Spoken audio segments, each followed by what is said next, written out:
अभी ये जो वीडियो है इसमें से हम पहले कुछ डेफिनेशंस याद करेंगे। तो पहला वाला है आपका सेल पोटेंशियल। इसमें देख लो द डिफरेंस, इसको याद रखना है कि the difference between electrode potential of two half cells is known as cell potential और ईएमएफ। इसमें आप पकड़ लो कि अगर ऐसे एक आपका हाफ सेल बन गया और ये दूसरा आपका हाफ सेल बन गया। सो इसमें क्या हो रहा है, ये this is connected by A salt bridge. इसको एक ऐसे तो हमने पहले ही अभी ड्रॉ किया हुआ है, तो ऐसा है। तो इसका जो पोटेंशियल है उसका पोटेंशियल है, इन दोनों के बीच में जो डिफरेंस होगा उसको बोल रहे हैं आपका सेल पोटेंशियल। सो सेल पोटेंशियल, ये दोनों चीज़ में जो डिफरेंस होता है, तो जनरली हम इसको लिखते कहते हैं कैसे, E of cell is equal to E of reduction minus E of oxidation. ये आप लिख सकते हैं, E of cell equal to E of reduction minus E of oxidation. या तो लिख सकते हैं E of cell equal to E of right minus E of left. तो इसमें हम थोड़ा लिख के दे रहे हैं आपको, अच्छी तरह देख लीजिए। E of cell equal to E of reduction minus E of oxidation और E of right minus E of left. Right मतलब जिसका रिडक्शन होगा कॉपर से जिंक का माइनस करेंगे। अगर इस सेल के लिए लेते हैं गैल्वेनिक सेल के, तो E of cell equal to E of copper half cell minus zinc half cell, तो ऐसे लेंगे। सो इसके बाद अगर हम इसमें हम क्या सीख रहे हैं सेल पोटेंशियल में, अगर दो रेसलर के बीच में फाइट हो रहा है, तो दोनों रेसलर के बीच में किसी का एनर्जी ज़्यादा होगा, तो जिसका एनर्जी ज़्यादा होगा उसका एनर्जी से दूसरे का एनर्जी माइनस करना है। और इलेक्ट्रोड पोटेंशियल होता है कि it is the potential difference between electrode and its ions in solution. So अगर इसमें जिंक और जिंक का आयन है सोल्यूशन में, इसके बीच में क्या अंतर है। तो इलेक्ट्रोड पोटेंशियल हम ऐसे समझते हैं कि इंडिविजुअल इलेक्ट्रोड का कितना पोटेंशियल है, इसको इलेक्ट्रोड पोटेंशियल। और इसके बाद हमको बीच बीच में ये सारा भी क्वेश्चन आता है, ज़्यादा इजी हो रहा है अभी जो हम दे रहे हैं, कि फंक्शन ऑफ सॉल्ट ब्रिज। तो आपका फंक्शन ऑफ सॉल्ट ब्रिज क्या क्या है उसको देखना है। तो पहला है it completes the inner cell circuit. अगर सॉल्ट ब्रिज को जोड़ेंगे तो ये पूरा सेल कंप्लीट होगा। Salt bridge maintains the electrical neutrality of electrolyte into half cell. अगर जिंक का ज़्यादा होता है सॉल्ट ब्रिज से Cl नेगेटिव आके उसको न्यूट्रलाइज करता है। अगर कॉपर सल्फेट ज़्यादा है तो पोटेशियम आके न्यूट्रलाइज करता है, तो electrical neutrality. It prevents the transfer of electrolyte from one half cell to the other. तो क्या होगा, जिंक सल्फेट यहाँ से यहाँ ट्रेवल नहीं करता है, कॉपर सल्फेट यहाँ से यहाँ ट्रेवल नहीं करता है, इसको प्रिवेंट करता है आपका सॉल्ट ब्रिज। तो दो आप याद कर लीजिए इसका, ये भी इम्पोर्टेंट है। अभी और एक इम्पोर्टेंट चीज़ जो हम लोग ले रहे हैं, इसको बोलते हैं आपका सेल रिप्रेजेंटेशन।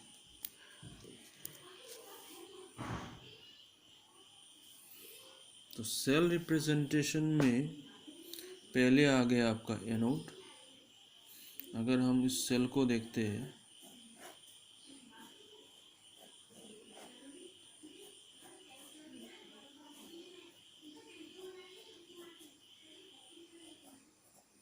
पहले एनोड किससे बना था, जिंक। पहले वो भी एक बात याद कर लो बच्चे लोग, LON loan, left oxidation anode negative होता है। सो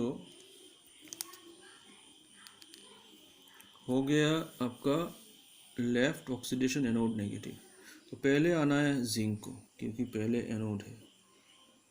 एनोड इलेक्ट्रोलाइट, इसमें क्या होता है, ZnSO4 होता है। तो ZnSO4 से Zn वाला लेंगे, Zn के ऊपर चार्ज क्या बनेगा आपका बच्चे लोग, +2। अभी जो दो हमने इसे पैरेलल लाइन ड्रॉ किया हुआ है ये सॉल्ट ब्रिज के लिए है। देन कैथोड इलेक्ट्रोलाइट आपका बन गया। कैथोड इलेक्ट्रोलाइट का क्या होगा आपका, ये रहेगा आपका कॉपर स्लैश कैथोड। कैथोड में कॉपर होता है। तो ये देखो पहले ये आ रहा है, दूसरा ये आ रहा है, तीसरा ये आ रहा है, सॉल्यूशन में जा रहा है, फिर ये देखिए कंक्लूड कर रहा है। अगर हम इसको मानते हैं 1 2 3 4, तो इसमें से सेल इक्वेशन क्या आएगा। सेल इक्वेशन के लिए हम फॉर्मेट दे रहे हैं 1 + 3 इज इक्वल टू 2 + 4। तो 1 आपका हो गया जिंक और 3 बन गया आपका कॉपर 2 पॉजिटिव। तो दैट गिव्स यू 2 + 4। 2 मतलब Zn डाई पॉजिटिव, 4 मतलब आपका कॉपर। अब देख लो 1 + 3 इक्वल टू 2 + 4। ऐसे हम आपको सेल इक्वेशन लिखते हैं। सेल रिप्रेजेंट इसमें से ये 1 2 3 4 ये इसमें से हम ये कर रहे हैं। अगर ये आता है इसमें से फिर सेल रिप्रेजेंटेशन करना है, तो इसमें आ गया फिर 1 + 3 2 + 4। तो इसमें से 1 + 3 2 + 4, तो इसमें से एक दूसरे का ये कन्वर्टेबल है। सो अभी क्या करते हैं, एक प्रॉब्लम सॉल्व कर लेते हैं इसका। Find the standard electrode potential. अगर आपको स्टैंडर्ड वाट दिया जाता है, मतलब इसको आपको E0 ऑफ सेल देना है। Standard electrode potential of Daniell cell निकालना है। So if electrode potential of zinc and copper are this and this, zinc का ये है, कॉपर का ये। तो इसमें से बच्चा लोग ये देखिए कि E0 of cell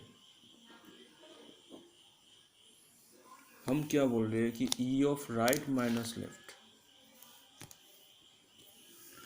is equal to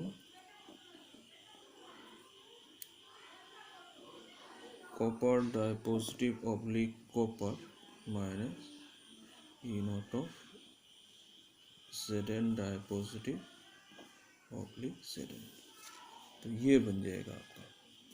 इसमें से माइनस देना है। एक चीज़ याद रखो कि इसमें से रिडक्शन माइनस ऑक्सीडेशन। तो इसमें से आप रिडक्शन मतलब क्या है, ये रिडक्शन हो गया आपका और ये हो गया ऑक्सीडेशन। तो वैल्यू दिया हुआ है कि जिंक के लिए ये वैल्यू है और कॉपर के लिए ये वैल्यू है। तो कॉपर का वैल्यू लिख देते हैं।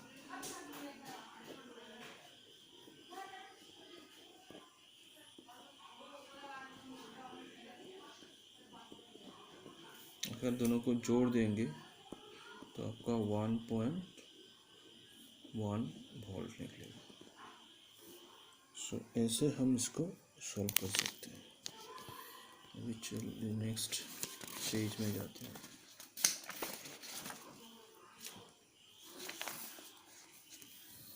अभी हम दूसरा एक इम्पोर्टेंट इक्वेशन सीखेंगे, इसका नाम है नांस्ट equation.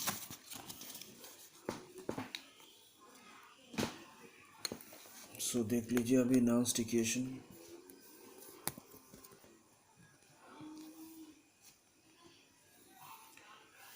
This equation provides a method for determination of electrode potential at any state other than standard state from the standard electrode potential। अभी क्या होता है कि अगर हमने पहले जो ये लिया हुआ था, इसको अगर कनेक्ट करते हैं ऐसे, तो पहले इन दोनों सॉल्यूशन में इसका 1 मोलर लिया था, 1 मोलर लिया था।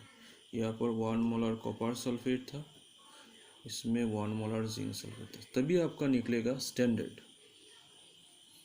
इलेक्ट्रोड पोटेंशियल निकलेगा। अगर हमेशा हम क्या कर सकते हैं कि 1 मोलर सॉल्यूशन लेना पॉसिबल नहीं है। जब 1 मोलर सॉल्यूशन पॉसिबल नहीं है तभी नांस्ट इक्वेशन यूज़ करना पड़ता है। तभी हाउ यू कैन फाइंड, इसलिए ये क्वेश्चन ये दिया है। This equation provides a method for determination of electrode potential at any state other than standard state. Standard state मतलब 1 मोलर 1 मोलर। तो अभी देखिए ये जो इक्वेशन दिया हुआ है लास्ट इक्वेशन में, E of cell is equal to E naught of cell minus R T by n F natural logarithm of product ion by reactant ion. तो कोई भी अगर ये इक्वेशन हम पकड़ते हैं Zn plus C U di positive Zn di positive by C U, ये हो सकता है और कोई भी हो सकता है, कोई भी इक्वेशन हम ले लेंगे। और ये इक्वेशन के लिए मान के चलते हैं तो ये क्या होगा, प्रोडक्ट का Zn डाई पॉजिटिव और ये हो गया आपका कॉपर डाई पॉजिटिव। अगर इसमें कॉपर क्यों नहीं लिया बोल रहे, कोई भी बोल सकता है कॉपर क्यों नहीं लिया। कॉपर तो एक सॉलिड फॉर्म है, इसका वैल्यू निकलता है 1। नीचे में भी सिमिलरली जिंक नहीं लिया, जिंक का वैल्यू होता है 1, क्योंकि प्योर सॉलिड और प्योर लिक्विड का कंसंट्रेशन 1 होता है। अगर मान लो आप कि ये 1 मोलर ये 1 मोलर हो गया तो Ln 1 होगा। Ln 1 का वैल्यू होता है log 1 का वैल्यू हमेशा 0 होता है। तो ये भी आपको एक मैं दे रहा हूँ, ये भी याद रखना है, ये फॉर्मूला भी याद रखना है बच्चे लोग कि log 1 इज इक्वल टू 0। अगर ये 1 मोलर होता है, इसका वैल्यू 1 होता है, ये जिंक का वैल्यू 1 होता है, ये 1 होता है 1/1 1, तो log 1 बिकम 0। अगर हम इसको वैल्यूज पुट करते हैं अभी, ई नॉट ऑफ सेल आर का वैल्यू आपका बन जाता है 8.314 टाइम 298 केल्विन स्टैंडर्ड स्टेट में रख रहे हैं, और number of electron transacted we don't know, because ये तो हमको मालूम है 2 इलेक्ट्रॉन, लेकिन कभी कभी सेल में नहीं मालूम भी हो सकता है। और एफ फेराडे का वैल्यू हमने सीखा हुआ है कि 96500 और इनटू 2.303, ये इम्पोर्टेंट है। अगर Ln को LOG में लेते हैं, लॉग में लेते हैं, तो ये एडजस्टमेंट करना पड़ता है। और ये हो गया आपका Zn di positive Cu di positive. ये लॉग के फॉर्मूलास में है, अगर नेचुरल लॉगरिथम को लॉग में लेते हैं तो 2.303। ये जो अभी पूरा हिस्सा है इसको इतना बार बार याद नहीं रखे, इसका फॉर्मूला डायरेक्ट वैल्यू जो है वो याद करना पड़ेगा आप लोगों को, ये याद करना पड़ेगा, मतलब याद करना पड़ेगा। इसका वैल्यू 0.059/n होता है। अभी लॉग क्या होगा, ये Zn2 positive by CO2 positive, ये रख दो। तो ये आपका होता है मेन फॉर्मूला। अगर इसको फॉर्मूला के हिसाब से लेंगे तो इसमें से हम क्या लिख सकते हैं, इसको देखना पड़ेगा।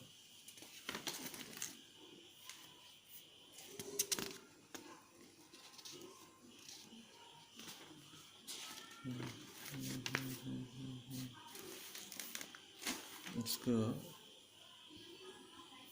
जो अल्टीमेट फॉर्मूला होता है ये आपको रटना है। E of cell is equal to E naught of cell minus 0.059/n log right hand side ion by left hand side ion, और ये बोला आ गया ऑक्सीडेशन बाई रिडक्शन। ये ले सकते हैं या product ion by reactant ion.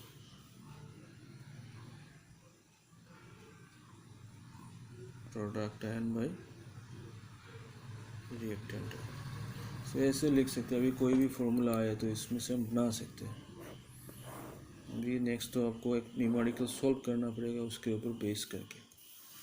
तो नेक्स्ट हम इसमें पर बेस करके और एक फॉर्मूला ले रहे हैं, इसको सॉल्व